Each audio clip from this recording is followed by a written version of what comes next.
Hey Polly, it's Judy May, and I'm doing this really quick video for you just in case the school year has begun next year and you've forgotten a few things. So, the first thing I'm going to show you is the shared drive. So, when you go in the shared drive, and I know you're familiar with this, there's just a folder. I think that you have access to it. This is where we made the stockings and the class compliments at Christmas time. So this is that's the only thing that I had in there. I think you have access to that. And then you were talking specifically about field trips. So this folder was for the North Lakeland Discovery Center, and we were originally going to go there in the middle of May. So I did receive some information on how to get grants from them. So if you go to this website, or if you email, her name is Licia, Licia. I think her last name is Johnson, and you can get some information from her at North Lakeland Discovery Center. Very easy to complete the grant monies to get that. And so here's the original letter that we sent out to parents. This is located in this folder. And then we had set it up an itinerary. It's always a good idea when you're going on a class field trip to have an itinerary, especially when you have multiple groups. So this will be in the shared folder for your access. You shouldn't have any trouble getting into it because it is in the shared folder. We used to go to Kavak in the wintertime. So here are all the different files that we used, whether it be the parent letter.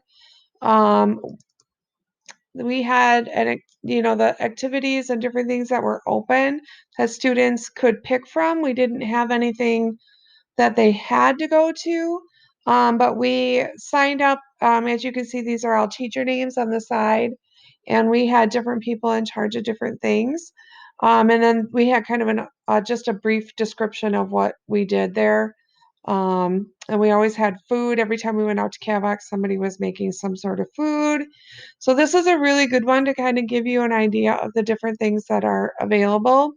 And again, the letters to the parents and just the activities that we were doing are all on here. So all of the sign-up sheets. Now this was when we were at Central, so it was the entire fifth grade going. But if you're doing it with just Crescent or wherever you're at, you can just modify this, but it at least gives you some ideas of some activities to do in the wintertime out at Kavak. Foster and Smith, which is now known as Petco in Rhinelander, we used to go on a field trip to see the coral farms, and we didn't get to go last year.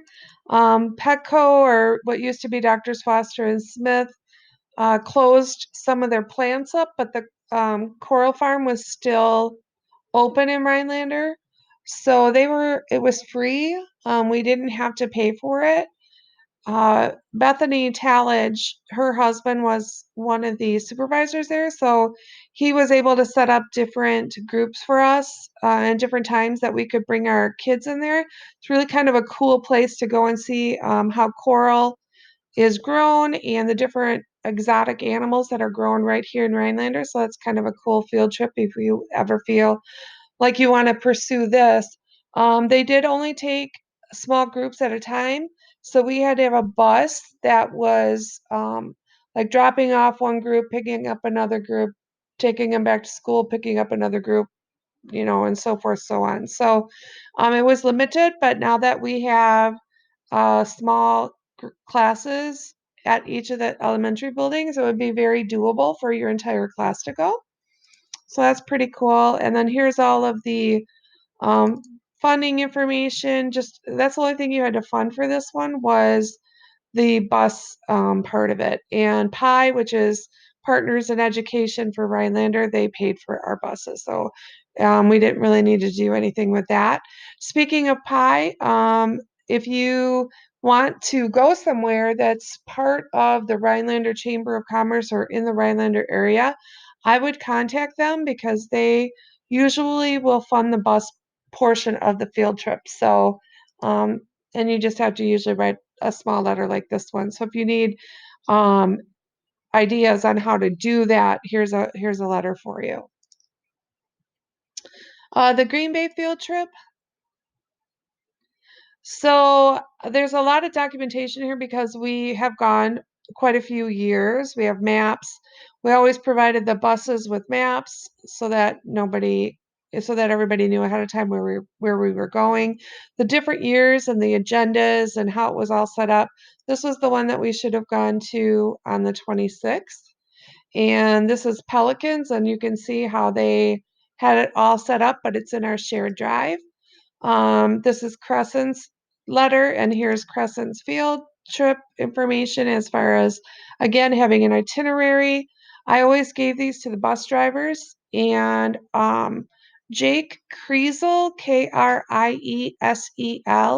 is the contact person at Bowen's Bus Service, and he would need a copy of it as well. So, because this told him, okay, when do the buses need to be at Crescent?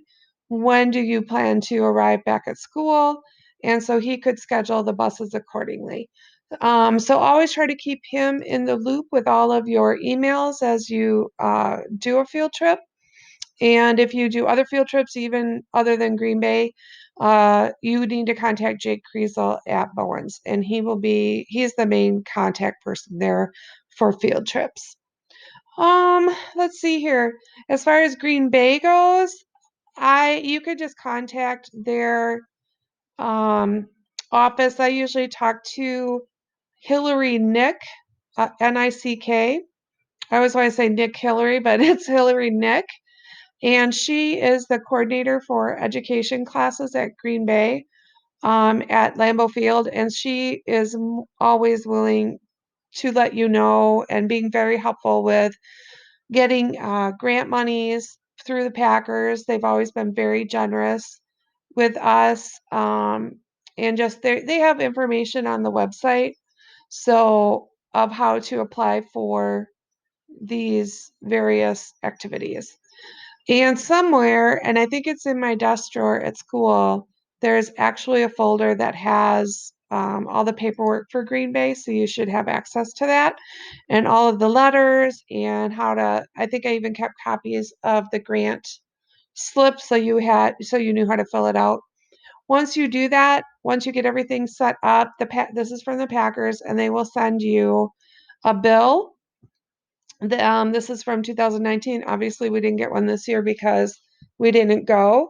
But normally, this is sent out ahead of time, and they have to be paid 2 weeks in advance. But this is all spelled out um, in this, and it has to go. It has to be signed. I always had Paul Johnson sign it. It needs to go to the principal. So just make sure that you do that.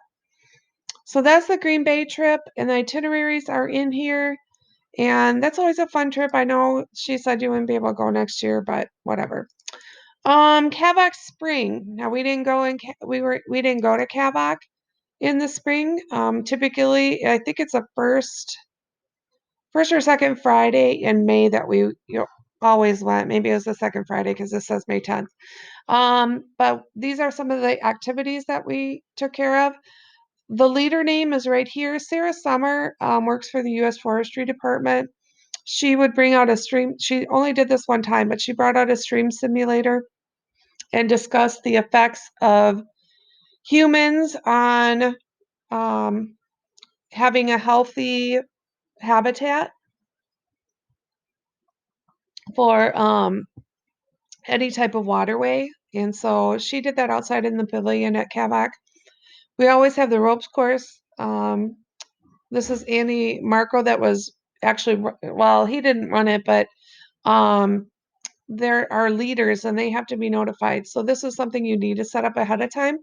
Susie Johnson at the high school used to handle this, but I'm not sure who does anymore. You'd have to check into that. The problem solving scenarios, all of my Kavak folders I left behind. They're all labeled Kavak. I'm pretty sure they're in the cabinets for your use.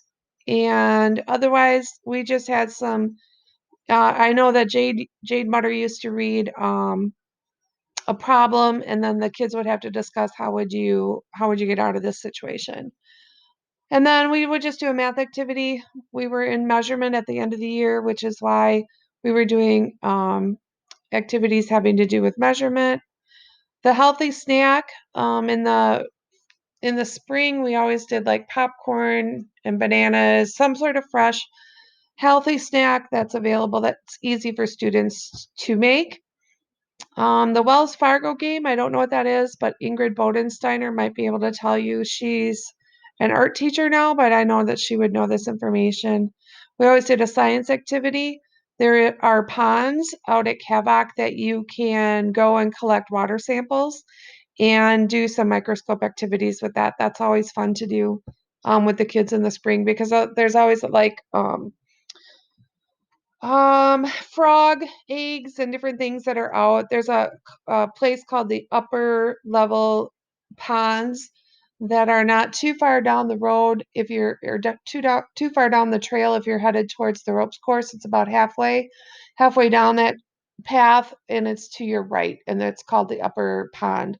And we would always just take small things of water and then bring them back and just see what was living in the pond. So that was always a lot of fun. And then the last one is the Kavak Fall. Again, all your permission slips and everything's here. Some of the activities that we did in the fall, Joe Pansy from the U.S. Forester. I think I gave you his email. Otherwise, he is based in Watersmeet, Michigan.